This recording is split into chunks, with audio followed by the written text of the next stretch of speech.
राज्य कक्षाना रास गरबा स्पर्धामां तो चालो આપણે એક ટીમને મળીએ।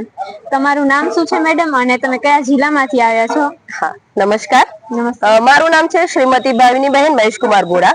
હું દાહોદ જિલ્લામાંથી આવું છું।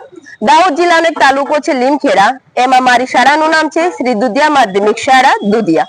આ મારા શાળાના બાળિકાઓ છે, 11 અને 12મા ધોરણમાં અભ્યાસ કરતી દીકરીઓ છે। ટોટલ અમે 12 દીકરીઓ, 4 અમારા સ્ટુડન્ટ છે જે સહાયક છે વાદ્યો, અને અમે ટોટલ 3 શિક્ષકો એમની સાથે આવ્યા છીએ।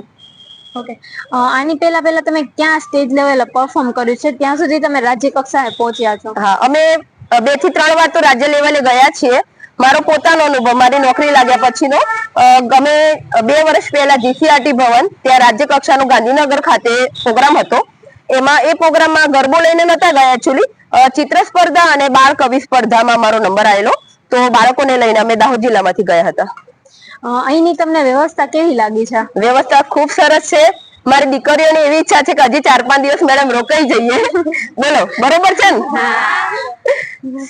અમારા ગુજરાતી ટીવી ના દર્શકોને તમે શું મેસેજ આપવા માંગશો, તમે તમારી સ્કૂલ ને તમારી ટીમ વતી? હું એવો મેસેજ આપવા માંગીશ કે રાજ્ય લેવલનો જે પ્રોગ્રામ અહીંયા રાખ્યો, રાજકોટ તો રંગીલું છે અને રાજકોટમાં આની મજા આવે, પણ કહેવાનો મતલબ એવો છે કે રાજ્ય સ્પર્ધાની જ્યારે કોઈ ટીમ આવતી હોય તો ડિસ્ટન્સ અમુક ટીમને બહુ દૂર પડી જાય છે। જ્યારે અમારી જ વાત કરીએ તો આજે અમે 9:30 વાગ્યાનું મોર્નિંગમાં બેઠા હતા, તો લગભગ 7 વાગ્યા જેવો અહીંયા આવ્યા।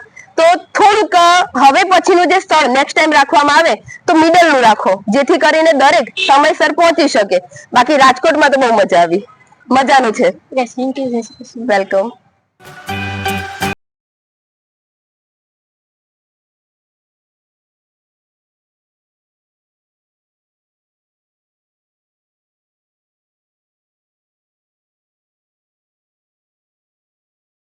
આ વિડિયો ગમ્યો હોય તો લાઇક કરજો, મિત્રોને શેર કરજો અને ચેનલને સબસ્ક્રાઇબ કરવાનું ભૂલશો નહીં।